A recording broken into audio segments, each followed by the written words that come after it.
malam ini kita berkumpul di sini dan dikumpulkan dalam rangka untuk berdiskusi, yang mana tujuannya kita untuk membuka pikiran, membuka ide-ide yang mana tujuannya untuk kesejahteraan bersama, untuk kedaulatan ekonomi, dan untuk mengenal lebih jauh putra daerah serta ide-ide yang bisa dicurahkan kepada daerah yang kita cintai ini di Barabai, khususnya di hulu Sungai Tengah ini. Sebelumnya yang sama kita hormati ini yang sudah hadir bersama kita ada Bapak Dr. Insinyur Hafizianur SHUD MP IPU, seorang akademisi dari UNLAM ya Bapak. Terima kasih sudah hadir. Dan juga yang kami hormati Bapak Dr. Ahmad Yunani SE MSI yang juga selaku pakar ekonomi dan sekaligus akademisi ekonomi pembangunan. Terima kasih Bapak sudah hadir. Selanjutnya juga ada Bapak Irfan Sunarko ST MSI selaku Kepala Bidang Tata Lingkungan dari HST ya Pak, Hulu Sungai Tengah, yang sudah bersedia hadir pada hari ini.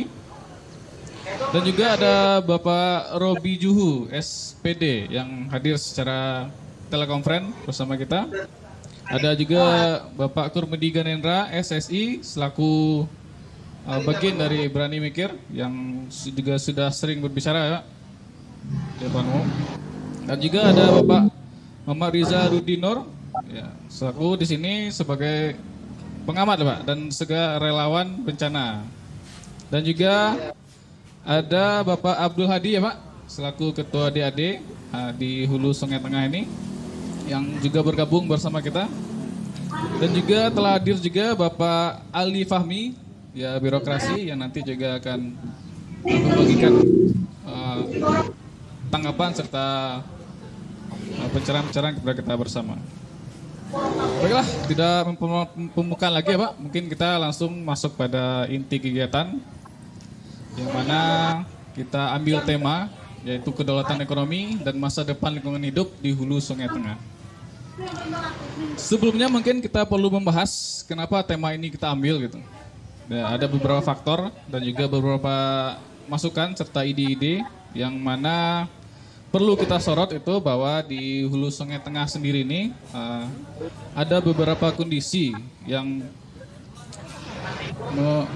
membuat kita prihatin, yang mana pada tahun 2021 ada banjir rendam di 8 kecamatan di Hulu Sungai Tengah, yaitu 6.908 jiwa terdampak dari banjir tersebut. Yang mana kita tahu bersama banjir dan segala macam bencana juga berhubungan dengan lingkungan hidup kita sendiri dan juga lingkungan bermasyarakat. Dan setahun setelah itu juga terjadi 2022, yaitu bahwa terdampak di 6 desa di Hulu Sungai Tengah terendam banjir pula. Nah ini kan sangat memprihatinkan kita bersama. Nah, ini yang perlu kita soroti dan juga kita perlu perhatikan sebagai masyarakat di Hulu Sungai Tengah, khususnya di Barabai ini dan juga di kawasan Marato sendiri, yang mana menjadi bagian kita dalam hidup berkehidupan bermasyarakat di daerah ini sendiri. Kita pada diskusi ini akan kita bagi dua sesi ya Pak. Yang pertama itu adalah sesi tanggapan dan mungkin sedikit wejangan dari narasumber, masing-masing narasumber dengan pertanyaan yang akan kami berikan, dan juga nanti ada sesi kedua yaitu sesi diskusi kita yang mana akan kita tampung pertanyaan dan juga masukan dari masyarakat dan juga akan kita diskusikan bersama pada kegiatan hari ini. Dan juga kami perkenalkan juga sebenarnya Berani Mikir ini adalah sebuah channel di YouTube dan juga ini memang difokuskan kita menghimpun beberapa teman-teman kaula muda khususnya dan juga kaula yang senior-senior aja sebagai pemberi ide-ide dan masukan bagaimana cara kita mengajak pemuda ini memikirkan bersama bangsa ini khususnya, dan juga daerah-daerah yang mana harus kita perhatikan bersama. Nah, dan Berani Mikir ini juga sebagai wadah dan forum bagi pemikiran kritis untuk melihat perspektif baru di setiap kondisi serta fenomena yang terjadi dalam kehidupan manusia. Dari berani mikir sendiri, kita tidak hanya terus berpikir. Jadi kita juga perlu ke tahap selanjutnya yaitu dengan berani bicara gitu. Menyuarakan, memberikan opini, memberikan tanggapan dan memberikan masukan untuk kemaslahatan masyarakat bersama dan khususnya juga menggandeng stakeholder serta pemimpin-pemimpin pemerintahan kita bersama agar sama-sama di sini mendiskusikan dan dalam pemikiran terbuka pastinya. Nah, jadi tidak ada menyudutkan satu pihak dengan pihak yang lain dan sebagainya. Jadi kita sama-sama membuka pikiran dan juga untuk memberanikan berucap agar semua kendala, semua permasalahan dapat menemukan solusi pastinya. Jadi kalau ada permasalahan tanpa solusi itu percuma gitu. Seperti itu lebih kurang. Baik, untuk yang pertama mungkin kita langsung saja masuk pada sesi pertama yaitu tanggapan dari masing-masing pemateri atau narasumber pada hari ini yang sudah berkesempatan hadir dan kami bersyukur sangat-sangat bersyukur kepada Bapak yang sudah hadir pada hari ini. Mungkin yang pertama kita masuk kepada Bapak Dr. Insinyur Hafizianor ya Pak, selaku akademisi di Unlam. Ini ada hasil diskusi juga Pak terkait potensi daerah di sisi kehutanan dan lingkungan dari Kabupaten Hulu Sungai Tengah. Mungkin bagaimana tanggapan dari Bapak Dr. Insinyur Hafizianor terkait kehutanan dan lingkungan di Kabupaten Hulu Sungai ini. Silakan Bapak.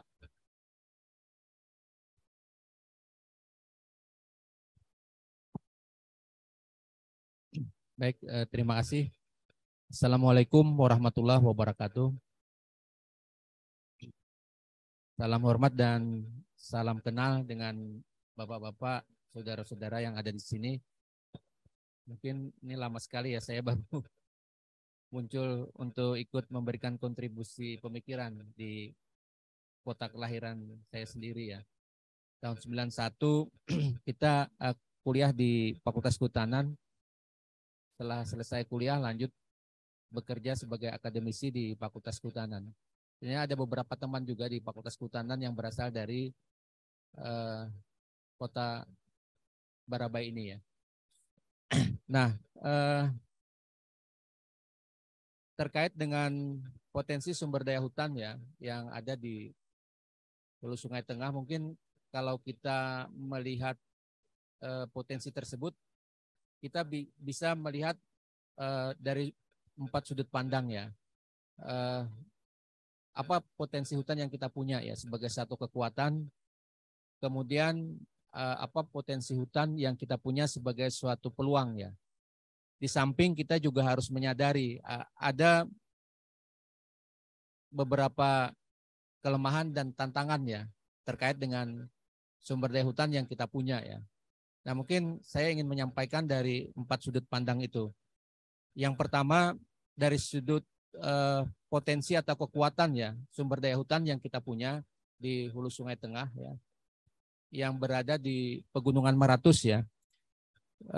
Berdasarkan data yang saya ketahui kita punya sekitar 83.125 hektar ya potensi sumber daya hutan yang ada di Pegunungan Maratus ya, terdiri dari hutan lindung maupun hutan produksi. Walaupun dari segi tutupan lahannya ada perubahan sebenarnya. Nah ini satu tantangannya dari kondisi hutan yang kita punya ya, yang kemungkinan kurang dari 20% ya, hutan primer maupun sekunder yang ada di sana. Nah 83.000 itu mengandung keanekaragaman hayati ya, baik flora maupun fauna. Juga mengandung keragaman lanskap ya, bentang alam ya, yang merupakan satu potensi yang sangat potensial untuk dikembangkan ke depan. Ini salah satu kekuatan yang kita punya ya. Kita belum bicara jenis-jenis apa yang ada di sana dari floranya maupun dari faunanya ya, dari vegetasi hutannya maupun dari hewan yang ada di sana. Kemudian yang kedua yang kita harus sadari juga bahwa di dalam dan sekitar hutan itu ada potensi sumber daya manusia dengan segala kearifan lokalnya, dengan segala modal sosial yang mereka punya, kemudian dengan segala nilai budaya yang mereka punya. Saya kalau mahasiswa-mahasiswa saya ya, dalam 1 tahun terakhir ini selalu saya arahkan untuk mengangkat potensi sumber daya hutan yang ada di Hulu Sungai Tengah untuk bagian sebagai penelitian skripsinya. Nah, salah satu yang diangkat oleh mahasiswa adalah terkait dengan nilai kearifan lokal dari sumber daya hutan yang ada di sana. Kita bisa melihat dari kearifan lokal ini dari aspek superstruktur ideologisnya, yaitu satu konsep berpikir masyarakat di sana tentang hutannya, satu nilai atau norma yang melekat pada masyarakat di dalam memandang hutan itu seperti apa. Kemudian yang kedua, kita mengarahkan mereka untuk melihat struktur sosial di dalam pengolahan hutan itu yang bisa dilihat dari segi kelembagaan adat maupun aturan-aturan main yang ada di dalam masyarakat di dalam pengolahan hutan. Kemudian yang ketiga, kita juga selalu mengarahkan mahasiswa untuk melihat supra infrastruktur materialnya.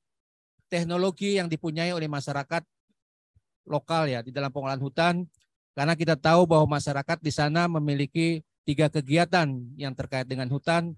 Ada kegiatan meramu mengambil hasil hutan, ada kegiatan berkebun hutan atau forest garden, dan kemudian ada kegiatan berladang. Yang ketiganya ini kita anggap sebagai satu potensi kekhasan lokal yang dimiliki oleh masyarakat. Karena ujung-ujungnya konsep, saya nanti akan jelaskan ya, perhutanan sosial juga mengarah ke sana sebenarnya nanti. Karakteristik perhutanan sosial juga mengarah kepada bentuk-bentuk pengolahan hutan yang sudah dikelola oleh masyarakat secara turun-temurun ya. Nah, ini satu kekuatan yang dimiliki ya terkait dengan sumber daya hutan itu. Kemudian kalau dari aspek, kalau memang ini dikatakan sebagai satu kelemahan ya, jejaring saja ya sebenarnya. Jejaring untuk membangun kemitraan yang perlu ditingkatkan lagi ya. Di dalam pengelolaan hutan itu, baik antar desa, antar masyarakat, masyarakat dengan pemerintah, masyarakat dengan swasta ya. Kemudian dengan pihak-pihak terkait lainnya. Mungkin jejaring ini yang perlu ditingkatkan dan juga bentuk-bentuk partisipasi aktif yang terintegrasi dan setara ya antar masyarakat. Nah, ini 2 aspek faktor internal ya di dalam pengelolaan sumber daya hutan. Nah, kalau aspek eksternalnya kita bicara peluang dan tantangan ya. Tantangan di dalam pengelolaan hutan ya. Mungkin ini yang sering dibahas oleh teman-teman aktivis di Hulu Sungai Tengah ya. Yang pertama adalah terkait dengan daya tarik sumber daya mineral untuk industri ekstraktif ya. Karena sempat ada izin PKB 2B ya, seluas 16.000 hektar yang sudah dianulir oleh Mahkamah Agung ya. Izin tersebut, kemudian juga sempat ada daya tarik HGO sawit Pegunungan Meratus ya. Sempat ada izin HGO 974 hektar ya mungkin. Nah, ini salah satu tantangan yang harus diatasi. Kemudian yang kedua berikutnya adalah kewenangan pengelolaan sumber daya hutan yang berada di kementerian. Dari segi kewenangan, walaupun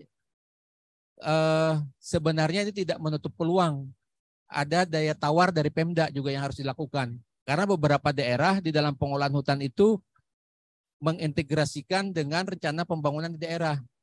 Ada pembangunan terintegrasi di Belitung, ada di Lumajang ya, beberapa contoh itu. Dan juga sebenarnya ada himbauan dari Menteri Dalam Negeri bahwa Pemda itu bisa mengintegrasikan pembangunan hutan di dalam RPJMD Pemda dan juga desa. Itu ada himbauan dari Menteri Dalam Negeri. Walaupun kewenangannya di pusat, tapi tidak menutup kemungkinan dalam perencanaan kita ikut berpartisipasi ya. Kemudian yang berikutnya adalah potensi banjir ya, yang sudah tadi dijelaskan. Ini juga salah satu tantangan yang kita alami ya.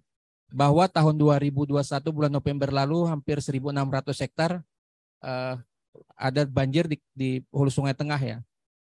Nah, kemudian tantangan terakhir adalah terkait dengan kawasan hutan open access ya. Tidak ada pengelolanya ya. Mungkin kalau masyarakat sih sudah memiliki batas-batas pengelolaannya, tapi secara legal secara kewenangan kadang-kadang di sana tidak ada dalam pengertian ya, keberadaan KPH sebenarnya sebagai pemangku kawasan hutan juga sangat terbatas sekali. Sehingga kawasan-kawasan open access inilah yang memiliki potensi perambahan ya dari segi illegal mining, illegal logging ya. Karena memang pengelolanya tidak berada di sana gitu. Mungkin masyarakat nanti bisa diluruskan ya Pak Hadi ya. Masyarakat mengelola pada wilayah-wilayah yang menjadi kewenangan adatnya. Ada daerah-daerah yang memang menjadi wilayah open access yang tidak ada penanggung jawab pengelolanya. Nah ini satu tantangan juga bagaimana membenahi wilayah tersebut. Nah kemudian yang terakhir ya bicara peluang ya Pak ya. Satu saya melihat peluang ini ya kemarin keputusan EMA sudah menganulir ya. Ini juga peluang bahwa ada kawasan hutan yang menjadi kewenangan kehutanan maupun masyarakat untuk mengelolanya. Tapi yang terpenting peluang di sana saya melihat ada dua hal ya. Pertama program perhutanan sosial ya, yang mau tidak mau ini merupakan program yang legal ya, yang berasal dari kementerian dalam rangka untuk mengajak masyarakat setempat ya sebagai pelaku mengelola hutan secara lestari dengan keluarnya peraturan P85 2016 atau 15 ya Pak ya. Kemudian juga itu tentang perhutanan sosialnya, kemudian yang terakhir keluar peraturan 2021 tentang pengelolaannya, di mana perhutanan sosial ini memberikan peluang masyarakat untuk melakukan kegiatan pengelolaan hutan dalam 5 skema ya. Ada hutan kemasyarakatan, ada hutan desa yang dilakukan oleh Pak Abdul Hadi, kemudian ada hutan tanaman rakyat, kemudian ada kemitraan kehutanan. Kemitraan kehutanan ini mungkin kalau hutan itu ada konsesinya, ada pengelolanya. Tapi di sini mungkin tidak ada ya. Jadi yang terakhir hutan adat ya, yang memang sangat sulit diperjuangkan ya, karena beragam peraturan yang mendasari. Yang paling berpeluang memang hutan kemasyarakatan sama hutan desa ya. Nah di Hulu Sungai Tengah, mudah-mudahan tidak salah data saya ya, di PAPS itu ada sekitar 25.929 hektar ya. Peta indikatif areal perhutanan sosial yang dicadangkan ya. Nah ini pencadangan dari kementerian yang tentu kita yang akan secara bertahap itu bisa dikelola oleh masyarakat lewat perhutanan sosial ya. Kemudian yang peluang kedua adalah Geopark Maratus Pak ya, atau Taman Bumi ya. Karena secara konsep Geopark Maratus ini adalah satu kelola geologi, kemudian hayati, dan budaya ya, yang mengedepankan konservasi, edukasi, dan ekonomi. Jadi kalau melihat konsepnya ideal ya, Taman Bumi ini. Tapi seperti apa bentuk kerjasamanya tentu harus dirumuskan bersama-sama nantinya. Nah jadi peluang di dalam pengolahan hutan untuk kedaulatan ekonomi ke depan, kemudian untuk keberlanjutan masa depan lingkungan hidup kita masih terbuka ya, dengan adanya program perhutanan sosial maupun Geopark Maratus ya, yang memang kalau melibatkan kita secara aktif di dalam perencanaan pelaksanaan nantinya gitu. Nah mungkin ini poin-poin penting yang bisa saya sampaikan sebagai pengantar diskusi pada malam hari ini ya, terkait masa depan kita di dalam pengelolaan hutan Maratus di Hulu Sungai Tengah ya, baik kelemahan, kemudian kekuatannya, tantangan, dan peluangnya. Mungkin demikian dulu ya. Terima kasih. Ya. Oke, siap. Terima kasih kepada Dr. Insinyur Hafiz Janur yang sudah memberikan. Oh ya, selamat datang kepada. Ya.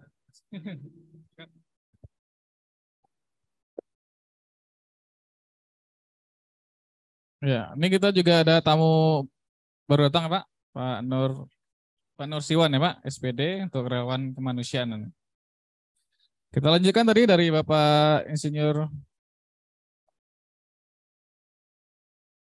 Bapak Hafiz Janur ya Pak. Tadi sangat banyak sekali dijelaskan bagaimana dari SWOT-nya, dari kekuatannya, dari potensinya, dari kelemahan serta tantangan yang disampaikan oleh Bapak kepada kita bersama terkait di daerah Hulu Sungai Tengah ini, yang mana yang seharusnya bisa kita lihat dan kita gambarkan ternyata masih sangat-sangat banyak ya Pak untuk potensinya, yang mana dari 83 hektar tadi, 83.000 hektar tadi yang bisa dikelola oleh masyarakat serta regulasi-regulasi lainnya, ternyata banyak sekali hal-hal dan juga yang bisa sebenarnya kita kaitkan dengan masa depan lingkungan hidup di Hulu Sungai Tengah ini.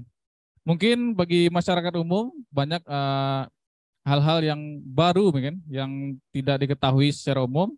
Ternyata dari kajian akademisi sendiri sebenarnya sudah ada kajian tersendiri terkait potensi-potensi yang bisa dilaksanakan di hulu sungai ini.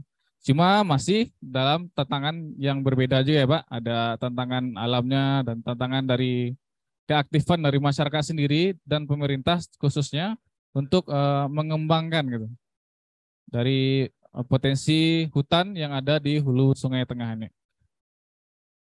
Baik, nanti juga dari pembahasan tadi bisa kepada seluruh peserta yang hadir, maksud kami untuk masyarakat yang hadir pada hari ini bisa bertanya dan berdiskusi untuk di sesi selanjutnya.